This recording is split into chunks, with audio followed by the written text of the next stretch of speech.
The sound of my 7-year-old daughter's heartbreaking was still echoing in my ears when I opened my front door to find 2 police officers. My own mother had sent them, not because I'd done anything wrong, but because I'd finally learned how to say one simple word: no. If you've ever had someone in your life, family, a friend, a boss, who thought they could walk all over you, who thought your kindness was a weakness, then you know the fire that starts burning in your chest, the need for things to be made right. If you know that feeling, then you're in the right place. Hit that subscribe button and get ready for a story about the day I stopped being a doormat and became a fortress for my daughter. To understand the depth of the betrayal, you have to understand the love that came before it. My daughter, Lily, to her, a birthday isn't just a birthday. It's a royal coronation.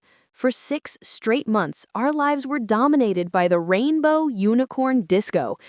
It was all she talked about. Her entire little universe was orbiting this single magical day. My husband, Mark, and I aren't rich. We're planners. We have a rainy day fund we'd been carefully nurturing for years. But for this, for the light in our daughter's eyes, we dipped into it. We got the bouncy castle. We hired the face painter. We went all in. And my family, my mom, my sister, Sarah, her 2 kids, they were all coming. They had RSVP'd weeks in advance. Lily was ecstatic. She'd run around the house singing, "Grandma is going to see my unicorn dance." That hope, that pure, unfiltered joy, was the bait in a trap I didn't even see coming. The day arrived, the sun was shining, the backyard was a symphony of color and potential. 2 p.m., the official start time, came and went. I wasn't worried. They're just fashionably late, I told myself. By 2:30, a little knot of anxiety tightened in my stomach. By 3, it was a cold stone. Lily's question started. "Are they stuck in traffic, Monty?" Silence. A clean, absolute, deliberate ghosting. It wasn't a mistake. It was a message. And the message was, you and your daughter are not a priority. And then came the question, the one that shattered me into a million pieces. She looked up at me, her little face streaked with tears and glitter, and she whispered, "Why didn't they come? Don't they love me?" In that moment, I wasn't just a mother comforting her child. I was a daughter feeling that same rejection all over again. The little girl in me who was never good enough was holding the little girl in front of me who was being told the same thing. And something inside me, it broke. The silence stretched for a week, a heavy, painful week. And then my phone rang. It was my mom. Her voice was sickeningly sweet, as if nothing had happened. She said, "Hi, sweetie. Listen, we need a favor." My blood didn't just run cold, it froze solid. "A favor?" I asked, my voice dangerously calm. She replied, "It's Sarah. Her minivan broke down. The transmission is shot. It's going to cost $2,220 to fix. We know you and Mark have your rainy day fund. We need you to cover it." The audacity was a physical force, like a punch to the gut. They couldn't even acknowledge the canyon of pain they'd carved into our lives. They were asking for money we had in part because they hadn't shown up, as if they were just asking to borrow a cup of sugar. I said, "Mom, after what you did to Lily, after you broke her heart, the answer is no, not a chance." Her tone shifted to ice. "Don't be so dramatic, Maya. It was a child's party. This is a real emergency. We're family. You have to help." And I said, final and firm, "I don't have to do anything." And I hung up. And then the barrage began. They called me every name in the book, a bad daughter, a miser. But they had no idea that with every insult, they were just forging my armor. I was a mother lion, and they were poking her cub. Then they made their fatal mistake. There was a knock on my door. I opened it. The 2 police officers.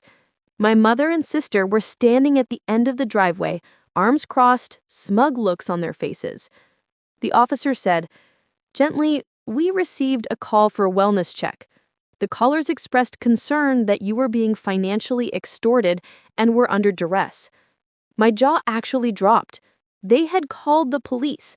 They had twisted the story, painting themselves as the worried heroes and me as the vulnerable victim.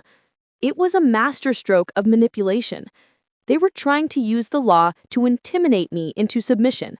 And that was the final straw, the last thread of familial obligation. I thought to myself, okay, you want to play this game? You just brought a knife to a nuclear war. I stayed calm. I invited the officers inside. I think I can clear this up.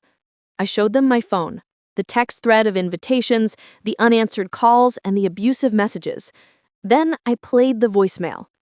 My mother's voice came through, sharp and clear. "If you don't give us the $2,220, you're dead to me." The officers understood. I watched from the window as one of them spoke to my mom and sister. I saw their smug smiles vanish, replaced by shock, then panic, then utter humiliation. They slunk back to their car and drove away. But for me, that wasn't enough. They had tried to publicly shame and intimidate me. Now, it was my turn. I didn't post a rant.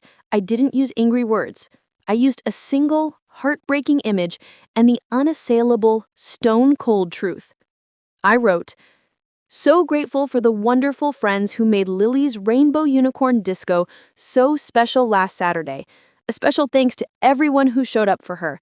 For those who asked, the family emergency that prevented my mother, sister, and her children from attending was apparently not serious enough to stop them from asking me for $2,220 a week later. When I declined, they called the police to my home to try and intimidate me. Thank you to the officers who saw the situation for what it was. We are focusing on the love we have in our lives, not the conditional love we've lost." And then I clicked post. The revenge was swift, merciless, and perfect. They were exposed. The masks they wore in their community were ripped off, and everyone could see the toxic, manipulative people underneath. The very court of public opinion they tried to use against me had now turned on them with a vengeance. I thought, this isn't about hurting you. This is about protecting what's mine. You are no longer welcome in our story. They've tried to call since, screaming that I defamed them. You know what I tell them? I just say, "I didn't destroy you. I just turned on the lights, and you were the ones who couldn't stand what was revealed."